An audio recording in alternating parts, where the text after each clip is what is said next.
Hi, welcome. I'm Frank Abasiekon, and this is Consolcraft Studio, where we learn everything filmmaking.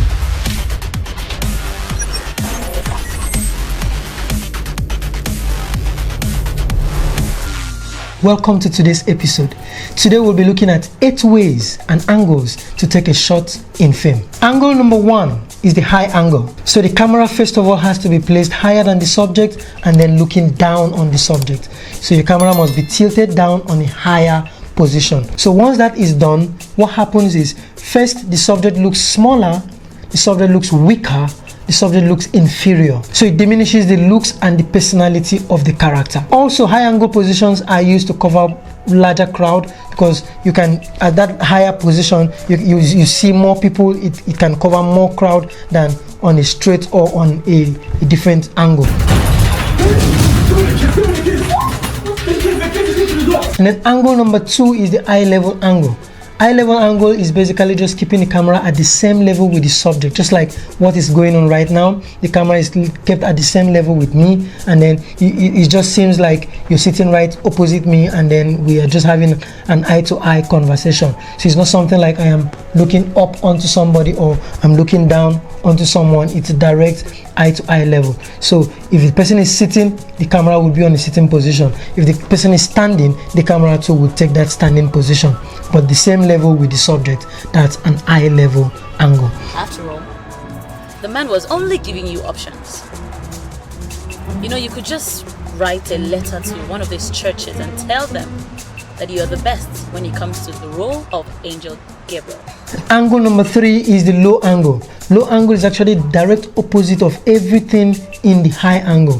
The high angle makes the subject look inferior, covers larger crowd, makes the subject look weak, while the low angle actually does the opposite, makes the subject seem superior, stronger, and it gives the character a personality of being in charge, more superior, more like you're exalting the character with a low angle. Anything you would be applying a low angle to would actually seem exalted, seem greater, seem larger, seem stronger. So that's basically it about the low angle and the high angle. It has a psychological effect. So it's more like a master and servant kind of shot. The servant is looking up to the master and the master is looking down on the servant. So you do that shot when you need to, or when you're trying to make a subject seem strong. You're introducing your antagonist or the protagonist, and you want to introduce them in a manner that seems glorious or powerful or mighty or great. Then low angle will actually work best in such situations. So,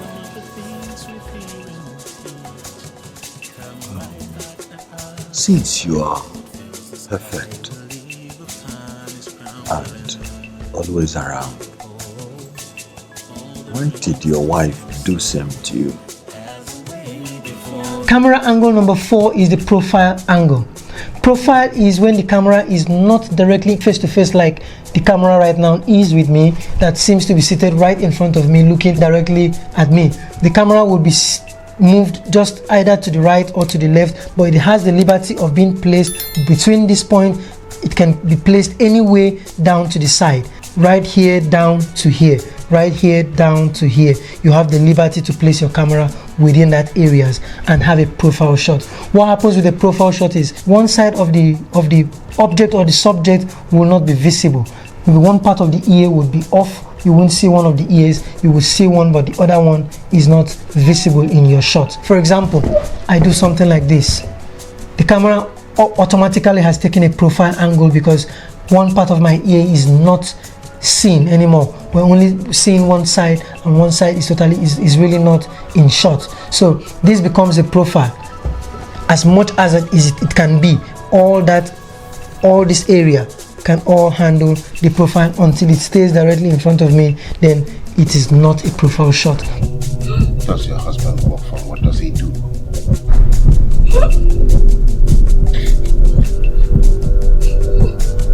What does he do? He works with the Secret Service as a driver. Angle number 5 is the back view. A lot of times, a lot of DOP, maybe those who are not able to explore their creativity enough, will always be scared of shooting from the back. But there are a lot of times that back shots just make a lot of sense and work so well, depending on what you're shooting, what message you're trying to pass, what emotions you're trying to connect, what situation this is, the scene is, and all those different factors that actually affect the story. So you can actually place your camera right behind the subject and frame from a back view, and it still makes a lot of sense. Only if it feels right to your creativity, your eye, and your mindset. Okay, and also the story. There are different ways you can actually take the back view shots in a conversation, in a thrilling action, in any situation, in a horror. Maybe you're just following from behind. Maybe you're just fixed in one position and we're just seeing the subject standing and facing the other way, or maybe the subject is just about to introduce himself, so at some point he just smokes and we see it from the back, and then suddenly he turns into the shot. Whatever you want to do, but I think it's actually nice when you can explore and try to sprinkle these tiny creativities and different angles within your shot. It makes a whole lot of difference from just the normal direct face-to-face shoot and always frontal kind of shoot. Sometimes dive into profile, dive into back view. I do profile a whole lot, mostly when I'm shooting an interview or something like that. Even in a conversation dialogue scenes, I always do profile. I can't remember the last time I mounted my camera directly in front to shoot any kind of conversation scene or something, except for things like this that I'm actually having a direct conversation with you, and I want you to connect with me. So that's why I would put it directly in front. If not, it would always be to one side.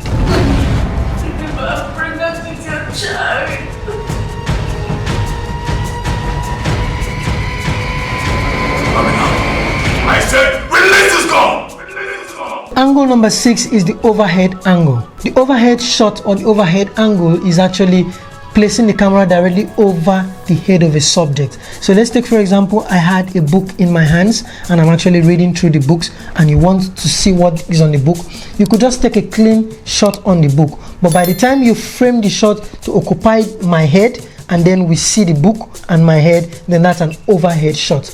Overhead is not only a shot taken for such kind of examples like what I've given, looking over a book. It can be anything, it can be over anything, but as far as we can see the top of that thing and then we see whatever you want us to see down below, that's an overhead shot. The overhead will always show the top, the head of what the person looking at that thing, or the top of the thing above the other thing we are looking at. Okay, so that's an overhead angle or overhead shot.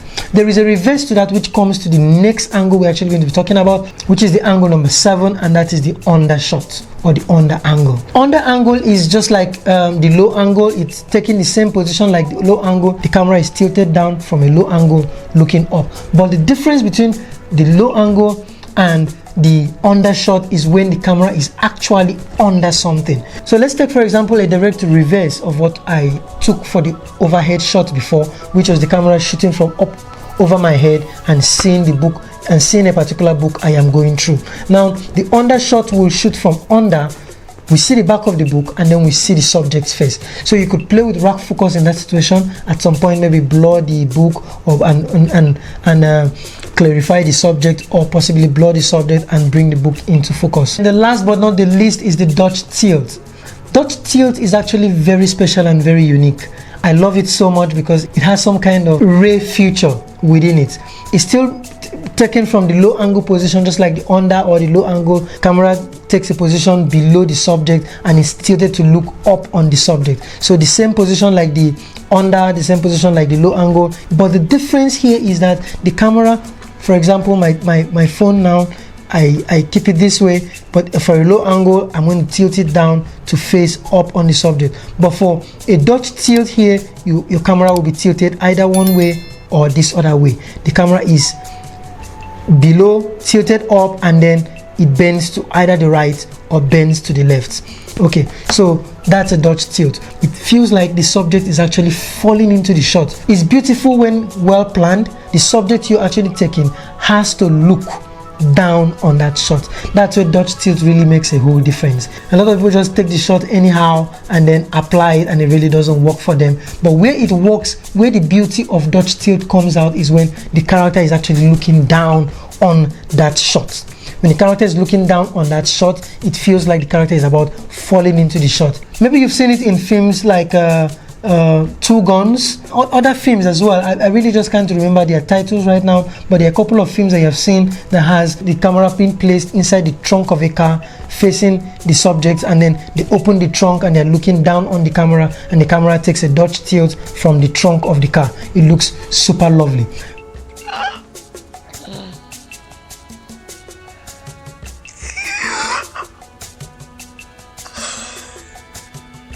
Thank you so much for staying with me this long. If you love what I'm doing, if you love this very video, please give it a thumbs up, and then please don't forget to subscribe if you haven't already, and then also hit the bell icon and then stay informed of when I drop my next video. See you next week.